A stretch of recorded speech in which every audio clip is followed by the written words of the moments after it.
लिखो Wheatstone bridge,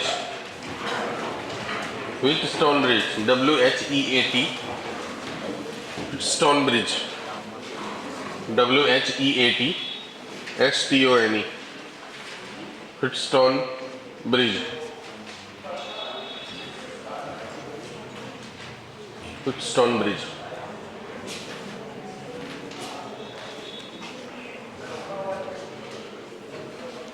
देखिए सभी बंधु ध्यान से,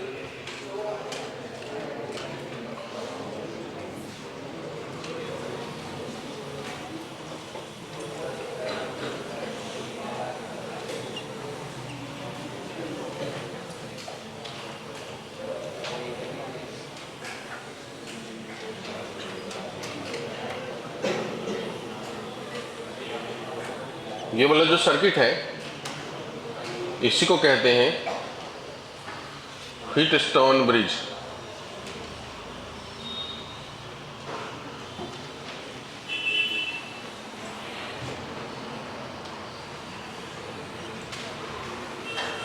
इसमें मान लीजिए मैंने बैटरी कनेक्ट कर दिया, तो बैटरी कनेक्ट किया तो इधर से चार्ज जाएगा,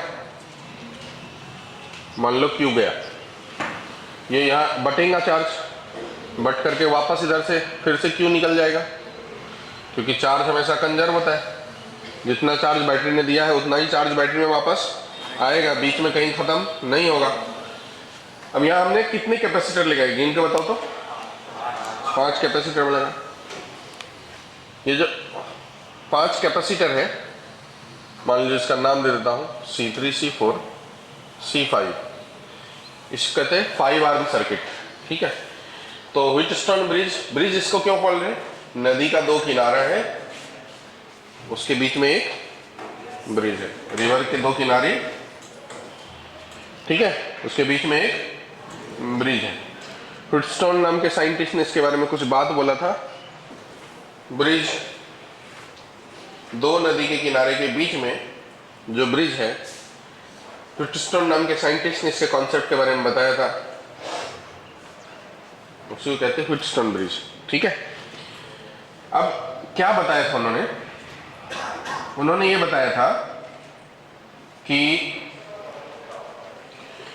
अगर ये बीच वाला ब्रिज से चार्ज फ्लो ना करे, ना P से Q में आए ना Q से P में जाए, मतलब बीच वाले जो ब्रांच है, जो आर्म है, ब्रिज वाला जो आर्म है उसमें चार्ज फ्लो ना करे, तो इसका मतलब ये जो ब्रिज है वो बैलेंस है, मतलब दोनों नदी के किनारे बराबर बराबर लेवल में है।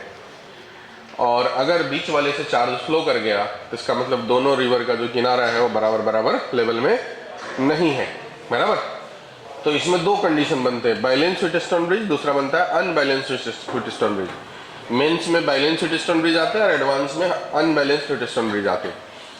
अनबैलेंस व्हीटस्टोन ब्रिज को समझने के लिए लेकिन थोड़े और कुछ कॉन्सेप्ट है, किरचॉफ्स लॉ वगैरह वो समझना है, सर्किट सॉल्व करने की कुछ और टेक्निक समझनी है, जब समझेंगे तभी हम अनबैलेंस पे जा पाएंगे। तो अनबैलेंस वाली जो कंसेप्ट है वो हम लेसन के आखिरी में जब सवाल करते रहेंगे तो तब टच करेंगे, ठीक है। तो अभी जो हम लोग टच कर रहे हैं वो है balance Wheatstone bridge, balance Wheatstone bridge.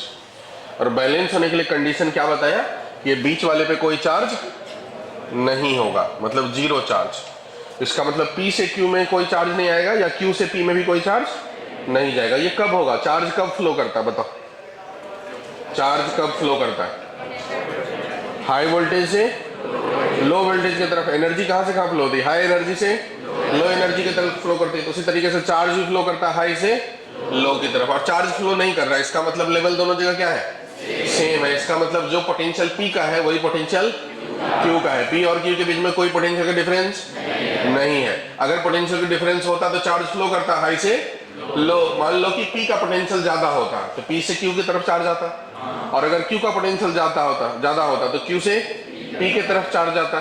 तो इसका मतलब ये हुआ कि बैलेंस कंडीशन कहने का मतलब ये हुआ कि P और Q के बीच में कोई पोटेंशियल डिफरेंस, इसका मतलब P का जो पोटेंशियल है वही Q का पोटेंशियल है। मतलब बैलेंस होने का कंडीशन है, बैलेंस होने का कंडीशन क्या है, चार्ज ऑन C5 0 और ये तब होगा जब वोल्टेज बिटवीन P और Q क्या रहे, 0। और ये तब होगा जब voltage at P equal to voltage at Q होगा। क्या इतनी बात समझ गया? ऐसे क्या घूर के देख रहे हो, जाओ ना बैठो ना। तो voltage at P equal to voltage at Q होगा। क्या इतनी बात समझ में आया? बैलेंस कहने का मतलब बीच वाले जो आर्म है, जो ब्रिज है, उसमें कोई चार्ज का फ्लो नहीं होगा, तो उस कंडीशन को कहते हैं बैलेंस। और कब फ्लो नहीं होगा? चार्ज तो फ्लो हमेशा करता है हाई से लो या फिर लो से, कैसे बोल रहे, कब फ्लो करता है भाई? हमेशा फ्लो किधर से किधर करता है? हाई से लो, बराबर है। लो से हाई कभी भी फ्लो नहीं करता। लेकिन जब चार्ज कब फ्लो नहीं करता है? जब पोटेंशियल बराबर बराबर हो, सेम पोटेंशियल होगा तो कोई फ्लो। जैसे आप देखो, एक टैंकर रख दिया मैंने पानी का और एक छोटा टैंकर बाजू में रख दिया। बड़े टैंकर में पूरा पानी भर दिया, छोटा टैंकर खाली, पाइप कनेक्ट करते तो वाटर फ्लो होता है कि नहीं होता? होता है ना। मतलब दो टैंकर रख दिया, एक में पानी और एक में खाली है, तो वाटर फ्लो करते हैं। जिसमें खाली है उसमें जाता है, और जहां पर पानी बहुत ज्यादा है वहां से जाता है। लेकिन जब दोनों के लेवल बराबर बराबर हो जाए तो वाटर फ्लो करेगा क्या? तो सेम कॉन्सेप्ट है, पोटेंशियल जब सेम हो जाएगा तो फिर चार्ज का फ्लो नहीं होगा, रुक जाएगा, फिर चार्ज किधर से किधर भी नहीं जाएगा। उसी कंडीशन को कहते हैं बैलेंस कंडीशन। इसका मतलब इस पे कोई चार्ज नहीं आना चाहिए। इस पे चार्ज नहीं आने का मतलब ये हुआ कि तब इस पे चार्ज नहीं आएगा P और Q के बीच का पोटेंशियल डिफरेंस 0 है, और ये तब होगा जब P और Q का पोटेंशियल सेम होगा। मान लो P का पोटेंशियल 5 वोल्ट है तो Q का भी पोटेंशियल 5 वोल्ट होगा। P का पोटेंशियल 10 वोल्ट है तो Q का भी पोटेंशियल, P का 1000 है तो Q का भी 1000 है। तभी दोनों के बीच में कोई डिफरेंस क्रिएट नहीं होगा, तो बीच में कोई चार्ज का फ्लो नहीं होगा। इसका मतलब यहां से जो चार्ज आया Q, ये दो रास्ते में बटे। मान लो इधर गया Q1, तो इधर कितना जाएगा? Q माइनस Q1, यही जाएगा ना, हाँ कि नहीं? क्योंकि चार्ज हमेशा क्या रहता है? कंजर। मान लो इधर से 100 कूलम आया, तो 100 कूलम में से 20 कूलम उधर गया, तो 80 इधर जाएगा ना। तो जितना उधर गया वो माइनस करके रिमेनिंग इधर से गया, ठीक है। अब यहां पर जब ये चार्ज पहुंचा तो यहां पर भी दो रास्ते हैं इस Q1 को। अगर इसमें चार्ज होता तो ये तब होता जब उधर से चार्ज फ्लो हो। तो इसका मतलब यहां पर चार्ज नहीं, इसका मतलब इधर से कोई चार्ज फ्लो हो, मतलब यही Q1 आगे कंटिन्यू हो रहा है, हाँ कि नहीं? उसी तरीके से ये चार्ज जब यहां आया तो यहां पर भी दो रास्ते मिल रहे हैं। दो रास्ते में इस रास्ते में चार्ज जाना ही नहीं है, तो इसका मतलब ये चार्ज इधर ही कंटिन्यू होगा। इधर चार्ज क्या हो जाएगा? Q minus. क्या ये बात आपको समझ गया? तो चार्ज इधर से उधर रहा था, इसलिए प्लस ये और ये माइनस। इधर से फ्लो रहा है तो ये वाला प्लस और ये वाला प्लस, ये वाला माइनस, ये वाला प्लस और ये वाला माइनस, बराबर। ऐसे चार्ज फ्लो हो गया, फिर दोनों मिलके वापस क्या हो गया? Q हो गया। इस सब में कोई दिक्कत अभी तक किसी भी बंदे को कोई प्रॉब्लम नहीं है। अब आप बताओ कि मान लो ये जो बैटरी लगाया मैंने वो V वोल्ट का लगाया। कितना वोल्ट का लगाया? इस जगह 0 बोला, इस जगह V बोला। ये वायर यहां से कनेक्ट है पॉइंट B से, तो इसका भी वोल्टेज मैं 0 बोल दूंगा। और ये वायर यहां से कनेक्ट है तो इसका भी वोल्टेज मैं क्या बोल दूंगा? V, बराबर। जो वोल्टेज यहां है वही वोल्टेज, तो अगर माना कि इस जगह X है तो इस जगह भी क्या है? कोई दिक्कत किसी को नहीं है ना। तो ये जो डिफरेंस है V माइनस एक्स और यहाँ जो डिफरेंस है V माइनस एक्स, दोनों डिफरेंस बराबर हुआ क्या? इसका मतलब हम कह सकते हैं कि V at P equal to V at Q का मतलब निकल के आता है voltage between AP equal to voltage between AQ। क्या ये मतलब निकल के आता है इससे? हाँ कि नहीं बताओ? यहाँ 100 है, इस जगह 30 है, तो डिफरेंस कितने का होगा? और उसी तरीके से अगर यहाँ 30 है और बैलेंस है तो यहाँ भी 30 होगा, तो यहाँ भी डिफरेंस कितने का होगा? तो मैंने वही बोला कि यहाँ जो वोल्टेज होगा वही वोल्टेज यहाँ होगा। कोई दिक्कत किसी, कोई प्रॉब्लम? अब देखो यहाँ 30 है और यहाँ 30 है और यहाँ 0 है, तो यहाँ डिफरेंस और यहाँ डिफरेंस, इसका मतलब जो डिफरेंस यहाँ है वही डिफरेंस। तो इसका दूसरा मतलब ये भी बोल सकते हैं हम, voltage between PB equal to voltage between QB, बोल सकते हैं ना। इस लाइन का ये मतलब हुआ, इसका ये मतलब हुआ, इसका ये दोनों मतलब हुए, हाँ कि नहीं? और वोल्टेज का फॉर्मूला होता है, चार्ज इक्वल टू क्या होता है बताओ? Formula Q equal to C into V, बताया है ना आपको। Charge equal to capacitance into voltage. तो बताओ वोल्टेज इक्वल टू क्या लिखेंगे? चार्ज बाय कैपेसिटेंस लिखेंगे ना, चार्ज बाय कैपेसिटेंस। तो देखो इसको क्या लिखूंगा बताओ? ये Q माइनस Q1 ना लिखते हुए मैं इसे Q2 दे दूं क्या, बार बार थोड़ा वही जब लिखना है इधर Q2 लिख देता हूँ, छोटा हो जाएगा लिखने में, जहां पर Q इक्वल टू है Q1 प्लस Q2 बराबर। अब आप बताओ वोल्टेज बिटवीन AP, A और P के बीच का वोल्टेज, इस पे कितना चार्ज है और कितनी कैपेसिटेंस है, तो वोल्टेज का फॉर्मूला क्या हो जाएगा Q बाय, तो इसे क्या लिखूंगा Q1 बाय लिख सकता हूं, हाँ कि नहीं, ठीक है। Voltage between AQ,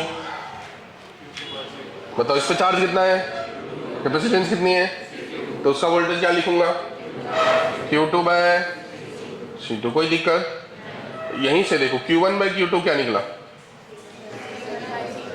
C1 bye C2, कोई प्रॉब्लम नहीं। फिर इस साइड को देखते हैं, वोल्टेज बिटवीन PB, इस पे कितना चार्ज है बताओ, कैपेसिटेंस कितनी है, तो इस वोल्टेज को क्या लिखेंगे Q1 बाय C3, इस वोल्टेज को क्या लिखेंगे Q2 bye C4,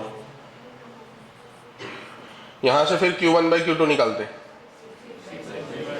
C3 bye, तो बताओ ये भी Q1 बाय Q2 और ये भी Q1 बाय Q2, तो दोनों आपस में सेम होंगे, हाँ या ना। तो इतनी सारी बातों का क्या मतलब निकल के आया कि C1 bye C2 equal to C3 bye C4, यही मतलब निकल के आया ना, हाँ कि नहीं। तो आप बताओ आपने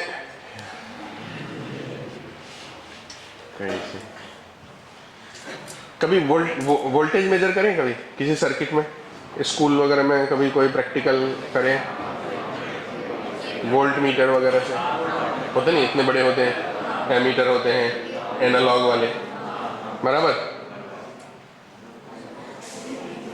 कभी नहीं देखे, स्कूल नहीं गए, स्कूल में होता है, खराब ही सही क्यों ना लेकिन रहता है, बराबर है। आप देखो अब समझ में आ रहा है रहता है, एक होता है ऐसे ऐसे एनालॉग वाले जिसमें से कांटा होता है, और एक होता है आजकल वो छोटे से डब्बे टाइप का आता है, मल्टीमीटर बोलते हैं इसे, बराबर, जिसमें घुमा दो तो रेजिस्टेंस भी मेजर होता है, घुमा दो तो वोल्टेज भी मेजर होता है, घुमा दो तो करंट भी मेजर होता है, तीनों चीज मेजर होते कि नहीं होते, देखें आप सब, कितने लोगों ने एटलीस्ट देखे हैं, पिक्चर में ही सही देखे, ठीक है। आपने ये भी नहीं देखे, कौन से स्कूल से आए, कोई बात नहीं, दिल पे मत लेना, मैं ऐसे बोल रहा हूँ। हाँ तो देखो, अब जिन्होंने देखे उनका भी कोई फायदा नहीं है, कुछ समझा नहीं होगा वहां पे। तो अब हमारे पास एक सर्किट दे दिया, मान लो एक सवाल दे दिया हमारे पास, देखो ध्यान से मैं क्या कहना चाह रहा हूँ, मैं ये कहना चाह रहा हूँ कि मान लो आपके पेपर में एक सवाल दे दिया, जेई मेंस के पेपर में 25 जनवरी पहली शिफ्ट को, 2 माइक्रोफराड, 3 माइक्रोफराड, 6 माइक्रोफराड, 8 माइक्रोफराड, यहाँ बैटरी कनेक्ट कर दिया 10 वोल्ट से, बोले ऐसे सॉल्व करो, अच्छा बीच में भी एक लगा देता हूँ, 8 माइक्रोफराड, बोले ऐसे सॉल्व करो, तो हम क्या करेंगे, पेपर में मल्टीमीटर लगा कर कैसे चेक करेंगे, क्या करेंगे, क्या आजकल तो कंप्यूटर स्क्रीन हो गया, उसमें लगाना पड़ेगा,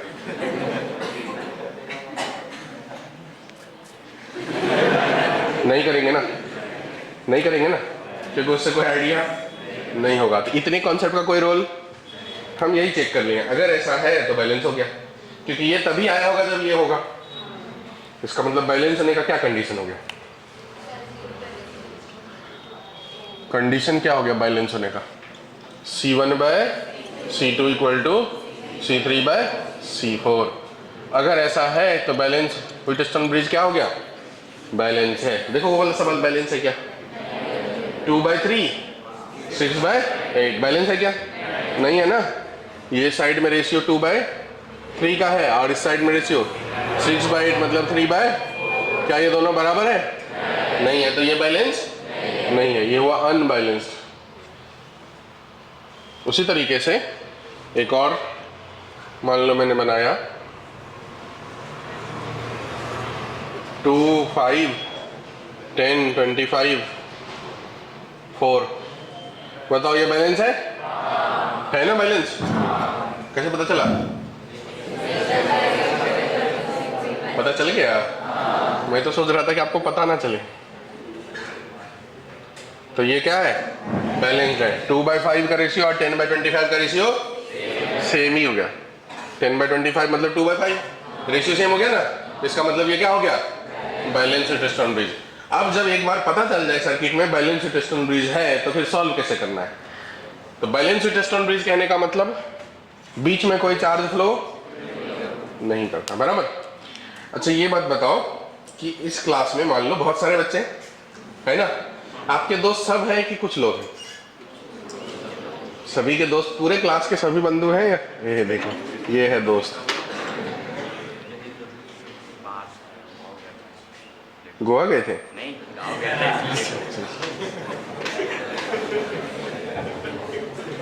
तो मैं क्या बोल रहा था, हाँ, जितने लोग यहाँ पर हैं सब एक दूसरे के फ्रेंड तो नहीं है ना? मतलब क्लोज फ्रेंड की बात कर रहा हूँ मैं, जिनके साथ आप चौपाटी पे जाते हैं, बर्थडे पार्टी में जाते हैं, घूमने जाते हैं, ऐसे 2, 3, 4 लोग हैं, बराबर। बाकी इस क्लास के किसी लोगों से आपको कोई मतलब नहीं है। ये हर ग्रुप के लिए ऐसा ही बात है ना, वैलिड है ना? हाँ कि नहीं? तो वो जिए या नहीं, ये मैं नहीं बोल रहा हूँ आप वो रहे या फिर, ये भी नहीं बोल रहा। देखो उससे हमको कोई लेना देना, मतलब जिस बात से हमको कोई फर्क नहीं पड़ता हम उसको गिनते हैं, ये इंसान की आदत होती है। हाँ, अब मैंने कैपेसिटर में बताया था कैपेसिटर का काम क्या है? चार्ज को, कैपेसिटर एक ऐसा मटेरियल कंडक्टर डिवाइस है जिसमें हम क्या स्टोर करते हैं, और जो कैपेसिटर चार्ज ही स्टोर नहीं करता वो हमारे काम का, तो बीच वाला कैपेसिटर हमारे काम का, इसका मतलब वो फालतू का है, बराबर। इसका मतलब क्या है? वो फालतू का है, बराबर। समझ में आया क्या? सॉल्व करने का तरीका क्या है? इतनी बड़ी सर्किट को हम मानेंगे बस 2 कैपेसिटर, मतलब इसको सॉल्व करके कर बताते हैं। हम मानेंगे कि ये यूजलेस है, ये जो अगर बैलेंस हो गया तो बीच वाला कैपेसिटर यूजलेस, मतलब बीच वाला कैपेसिटर को हम गिनेंगे नहीं, ये वाला हमारे लिए काम का नहीं है। क्लियर हुआ बातें? ये हमारे किसी काम का नहीं है। क्यों? क्योंकि इसमें कोई चार्ज, कैपेसिटर हम उसी कैपेसिटर को गिनेंगे जिसमें चार्ज होता हो, चार्ज स्टोर होता है, क्योंकि कैपेसिटर ऐसी डिवाइस है जो चार्ज स्टोर करने का काम आता है। और अगर कोई कैपेसिटर में चार्ज स्टोर ही नहीं हो रहा है, इसका मतलब वो कैपेसिटर के होने और नहीं होने से हमारे सर्किट में कोई फर्क, इसीलिए हम उसे गिनेंगे, मतलब वो हमारे लिए क्या हो गया? यूजलेस। तो हमको यही पता करना है कि बैलेंस है या फिर, अगर अनबैलेंस्ड है तो फिर इस कैपेसिटर में चार्ज होंगे, क्योंकि अगर यहाँ पर अनबैलेंस, इसका मतलब इस दोनों का पोटेंशियल सेम हो सकता है, इसका पोटेंशियल ज्यादा होगा या हो सकता है इसका पोटेंशियल ज्यादा होगा। तो जिसका पोटेंशियल ज्यादा होगा उधर से कम की तरफ चार्ज फ्लो होगा ना, तो इसका मतलब यहाँ कोई कैपेसिटर में चार्ज होगा, और अगर यहाँ चार्ज होगा तो फिर इसको सॉल्व करने के तरीके बदल जाएंगे। लेकिन अभी हम अनबैलेंस को सॉल्व नहीं कर रहे, अभी हम बैलेंस को सॉल्व कर रहे हैं। तो बैलेंस वाले कंडीशन में बीच में जो ब्रिज वाला कैपेसिटर होता है वो क्या हो गया हमारे लिए? यूजलेस। तो अब हमारे लिए कैसी सर्किट हो गई? इस सर्किट को हम ऐसे सॉल्व कर सकते हैं, देखो बीच वाले को हटा दिए, ये मान लो B हो गया, ये मान लो A हो गया, यहाँ है 2, यहाँ है 5, यहाँ है 10, यहाँ है 25, ऐसे सॉल्व कर सकते हैं। तो ऐसे सॉल्व करेंगे तो ये दोनों सीरीज में, ये दोनों भी सीरीज में, फिर दोनों आपस में। तो पहले ऊपर वाले को सॉल्व करते हैं। तो 2 × 10, दो कैपेसिटर सीरीज में, तो फॉर्मूला क्या होता है? C1 C2 bye C1 + C2, ये होता है सीरीज का फॉर्मूला। तो 2 × 10 20 होता है, 4/3 होता है। 2 × 10 20 बाय 2 + 10 12, तो 20/12 5/3 ना। 2 × 10 20 बाय 2 + 10 12, तो क्या हो जाएगा? 5/3। और नीचे वाला को सॉल्व किए, ये 5/3 कैसे आया? 2 × 10 बाय 2 + 10 सॉल्व किए तो 20/12, 2 और 2 कैंसल, 5/3, बराबर।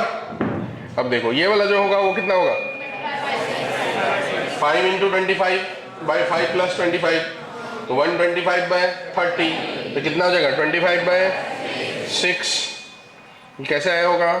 ऐसे 5 × 25 बाय 5 प्लस 25, ये हो गया 125 बाय 30। इसी को सॉल्व करेंगे तो 25 बाय 6। अब फाइनल आंसर जो होगा वो हमारा क्या होगा? फाइनल आंसर होगा, देखो दोनों को ऐड कर देंगे, 5 बाई 3 पैरेलल में ऐड होता है, 5 बाई 3 प्लस 25 बाई 6, 3 को 6 बनाएंगे तो 10 होगा, 35 बाय 6। ऐसे सॉल्व करेंगे। या दूसरा तरीका, इसका दूसरा मतलब ऐसा भी कर सकते हैं, और कि हम इसे ऐसा माने कि ये 2 है, ये 10 है,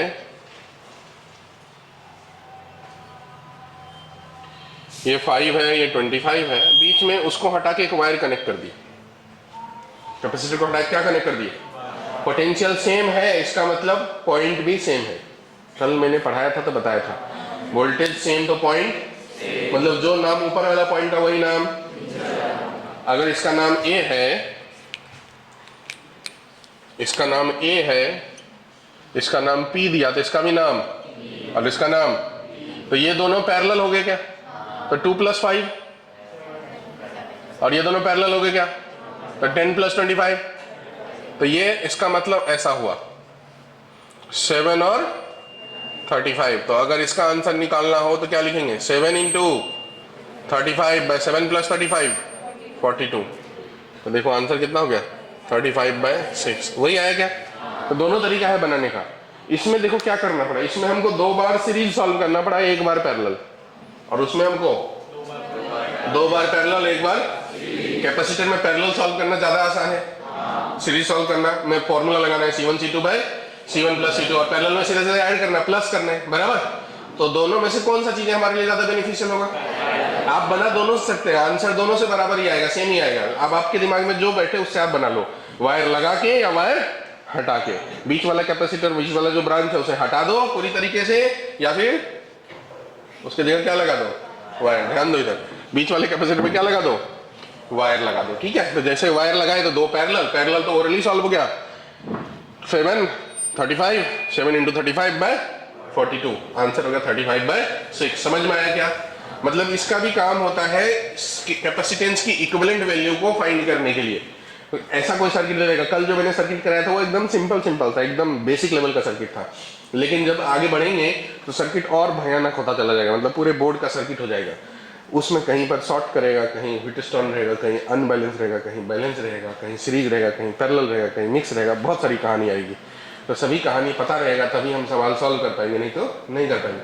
तो बैलेंस का कॉन्सेप्ट मैंने आपको समझाया। बैलेंस कहने का मतलब क्या हुआ? बीच वाला जो ब्रांच है, बीच वाला जो ब्रिज है, उसमें कोई चार्ज नहीं है। क्यों नहीं है? क्योंकि बैलेंस का कंडीशन ही है कि दोनों जगह का वोल्टेज क्या हो? सेम, तभी हम बैलेंस बोलेंगे, नहीं तो बैलेंस। अब दोनों जगह का वोल्टेज चेक करने के बजाय हमको क्या चेक करना? रेशियो ऑफ कैपेसिटर दोनों साइड में, C1 by C2 equal to C3 by C4, या फिर C1 by C3 equal to C2 by C4 cross कर दें तो या फिर ये रेशियो चेक कर लो, या तो ऐसा रेशियो चेक करो या फिर ऐसा रेशियो चेक करो, दोनों रेशियो सेम आने वाले हैं। देखो इसी को क्रॉस करेंगे तो यहाँ आ जाएगा C3 और यहाँ आ जाएगा तो C1 by C3, C1 by C3 equal to C2 by C4। तो या तो आप ऐसे वाला रेशियो सॉल्व करो या ऐसे वाला रेशियो सॉल्व करो, बैलेंस है मतलब बराबर रहेगा तो बैलेंस रहेगा, और बैलेंस हुआ तो बीच वाले ब्रांच में कोई चार्ज नहीं फ्लो करेगा, तो बीच वाले ब्रांच को या तो आप हटा दो पूरी तरीके से, या फिर उसको हटा के क्या कनेक्ट कर दो? वायर कनेक्ट कर दो। दोनों तरीके से सवाल को सॉल्व कर सकते हैं। जम गया क्या बातें? तो व्हीटस्टोन ब्रिज के बारे में क्या कहा जाएगा? ये एक 5 आर्म सर्किट है जिसमें बीच वाला जो आर्म है वो ब्रिज की तरह काम करता है, बराबर। अब उसमें चार्ज अगर फ्लो नहीं होगा तो उसे बोलेंगे बैलेंस व्हीटस्टोन ब्रिज, और अगर चार्ज फ्लो होगा तो उसे बोलेंगे अनबैलेंस्ड व्हीटस्टोन ब्रिज। ऐसा डेफिनेशन लिखाना है क्या? हाँ, क्या करोगे? लिख करके लिखो।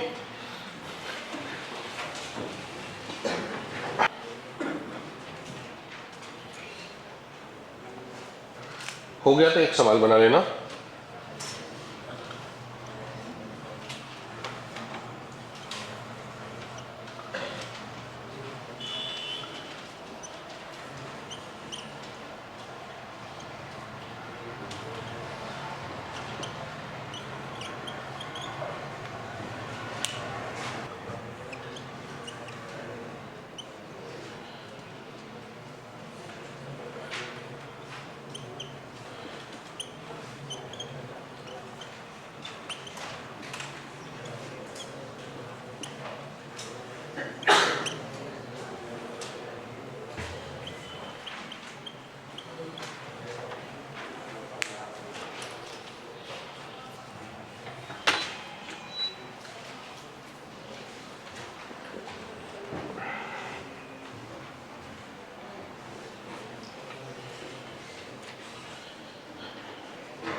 कितना 10 पहले वाले का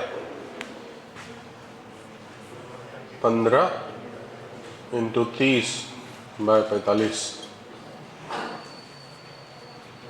10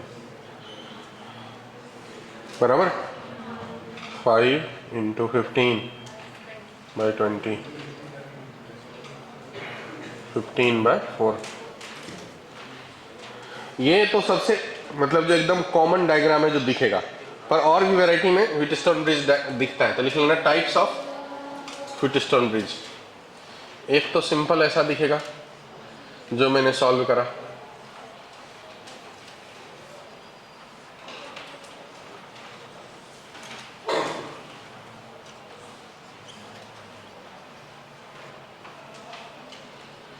दूसरा ऐसा दिखता है। सभी चीजें मालूम इसलिए होनी चाहिए क्योंकि सर्किट में आपको कई बार पता ही नहीं चलेगा कि व्हीटस्टोन है या नहीं, तो तभी पता चलेगा जब आपको पता हो डायग्राम को देखने का नजरिया।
देखो क्यों बातें कर रहे हो,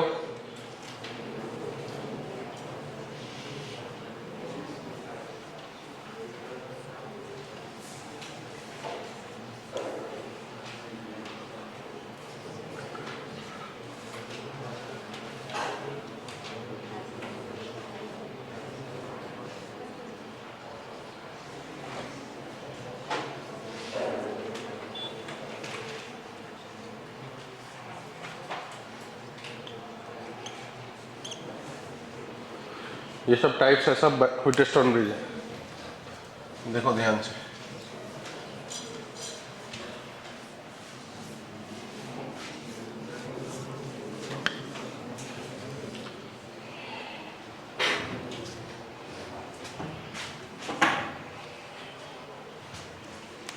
देखो जैसे ये 5 आर्म सर्किट है वैसे ये भी तो है, C1 C2 C3 C4 और ये बीच में C5, बस ऐसा वायर की जगह ऐसा वायर आ गया।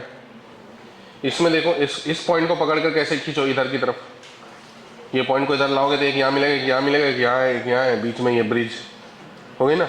ये C1 ये C2 ये C3 ये C4 ये C5, ब्रिज का काम ये कर रहा है। उस तरीके इसमें देखो ये C1 ये C2 ये C3 ये C4, ये ब्रिज का काम ये कर रहा है C5। ध्यान से देखो, ये पॉइंट को P बोल सकते हैं, इस पॉइंट को Q बोल सकते हैं, A और Q के बीच में, A और P के बीच में, Q और B के बीच में, P और B के बीच में। तो दिखने में जो व्हीटस्टोन नहीं लगे वो भी व्हीटस्टोन हो सकता है। अब यहाँ पर 5 की जगह 6 कैपेसिटर है, लेकिन फिर भी ये व्हीटस्टोन है, वो भी बैलेंस वाला। कैसे इस दोनों को सॉल्व करोगे तो 1 ही हो जाएगा ना, तो 1/2 1/2, ठीक है। तो ऐसा नहीं है कि 5 ही कैपेसिटर है, उसमें मिक्स भी कर सकता है। यहाँ मैंने सीरीज में कनेक्ट किया, पैरेलल में भी 2 कैपेसिटर कनेक्ट कर सकता था, बराबर 0.5 का। उस तरीके से ये वाला भी व्हीटस्टोन है। देखने में पूरी तरीके से नहीं लग रहा, लेकिन आप देखो ये वाला ब्रांच को ऐसे करके घुमा दिए, ठीक है, ऐसे हो गए। इसमें 5 की जगह बहुत सारे आर्म दे दिए, लेकिन ये भी बैलेंस है। देखो 3/2 3/2 बैलेंस है ना, तो इसमें कोई चार्ज फ्लो नहीं करेगा। तो ये व्हीटस्टोन ब्रिज हुआ। हाँ, इधर देखो 2/4 2/4 ये भी बैलेंस है। ये व्हीटस्टोन ब्रिज बैलेंस है, ये वाला भी व्हीटस्टोन ब्रिज बैलेंस है, तो इसमें भी चार्ज फ्लो। 4/6 4/6 ये भी व्हीटस्टोन ब्रिज। 3 बैलेंस ब्रिज को एक साथ मर्ज कर दिया। तो ये बैलेंस है, इसका मतलब सॉल्व करना है तो बीच वाला पूरा को हटा देना है। जैसे इस बीच वाले पूरे को हटा देंगे तो क्या हो जाएगा, वायर कनेक्ट कर दिए, तो ये सब पैरेलल हो गए और ये सब पैरेलल हो गया। 3 + 2 + 4 + 6 तो 15 15 का 15/2 आंसर हो गया। ठीक है, पर ये सॉल्व आप तब कर पाएंगे जब आपको पता चल रहा है कि कौन सा बैलेंस ब्रिज है और कौन सा नहीं है। तो सिर्फ एक ही वैरायटी पे फोकस नहीं रखना है, ऐसे कुछ भी चेंजेस और नया टाइप का डायग्राम बना सकता है। इमेजिनेशन कुछ ऐसा कर देता, तो आपको देखने आना चाहिए। देख लो अच्छे से और लिख लो।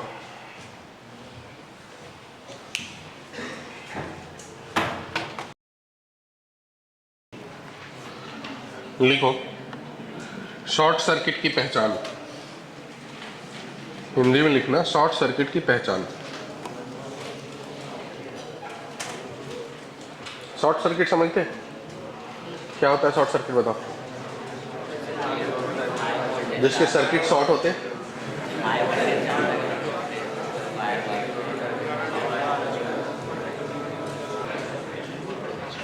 शॉर्ट सर्किट करने का मतलब, जैसे मान लो ये देखो ध्यान से, उंगली दो ना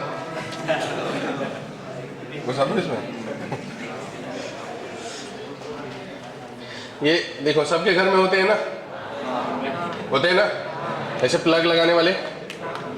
तो इसमें प्लग लगाने वाले जो ये है पोजीशन है, इसमें एक माइनस मतलब और एक प्लस होता है, मतलब एक को बोलते हैं न्यूट्रल। आप लोग टेस्टर से तो टेस्ट करे होंगे ना ऐसे लगा करके, एक में जलता है और एक में, तो जिसमें जलता है वो है न्यूट्रल है, जिसमें नहीं जलता वो है हाई वोल्टेज। जिसमें जलता है वो हाई वोल्टेज और जिसमें नहीं जलता है वो न्यूट्रल है। मतलब जिसमें कोई मतलब टेस्टर में कोई करंट नहीं आता है वो न्यूट्रल पॉइंट हुआ, बराबर। और जिसमें करंट आता है वो हुआ हाई वोल्टेज। हमारे घर में जो पोटेंशियल आता है वो 220 वोल्ट का आता है। कितने वोल्ट का आता है? एसी अल्टरनेटिंग करंट है, नहीं है। 220 वोल्ट का पोटेंशियल डिफरेंस रहता है हमारे घर में, डोमेस्टिक पर्पज से जो आता है, बराबर। तो इसका मतलब अगर एक को 0 बोलेंगे तो दूसरे को 220 बोलोगे।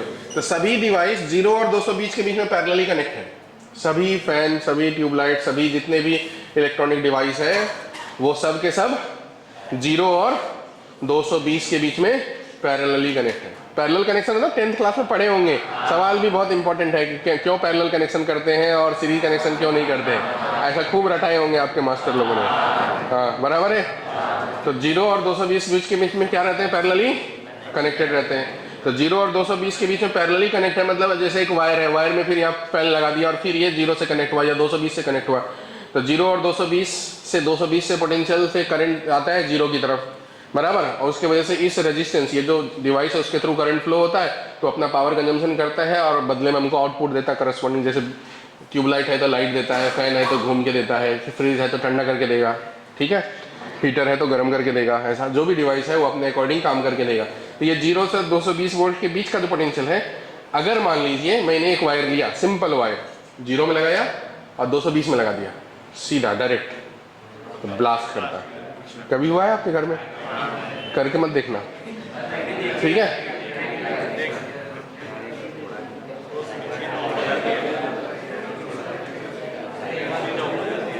कभी नहीं देखे आप लोग?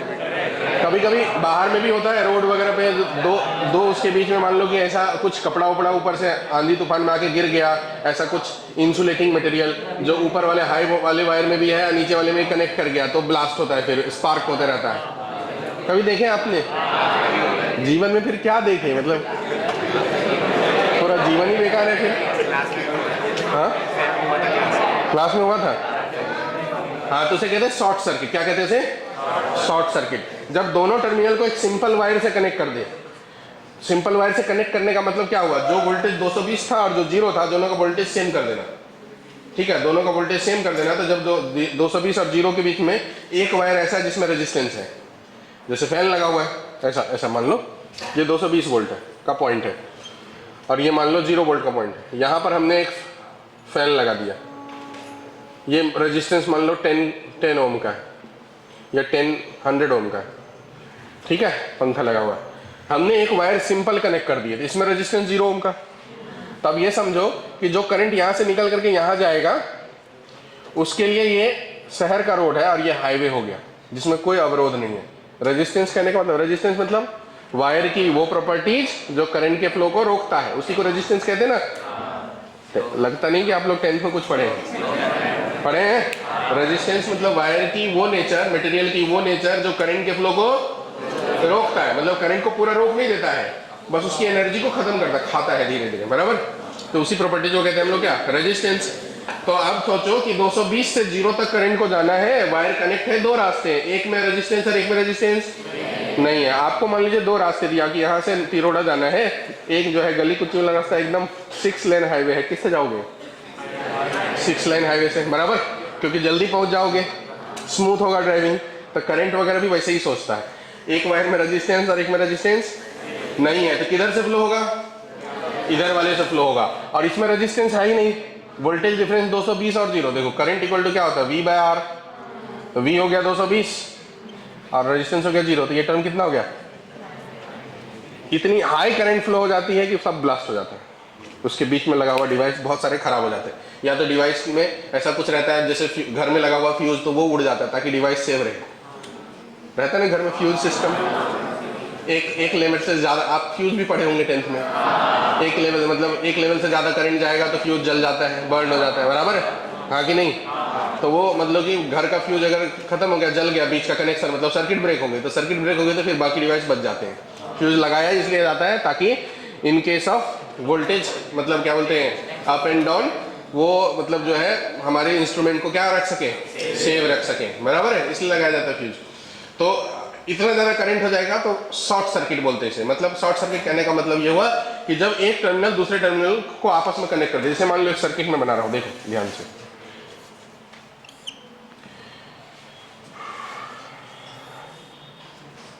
ये वायर ए और ये वायर बी, ठीक है, ये मैंने 4 कैपेसिटर लगाए।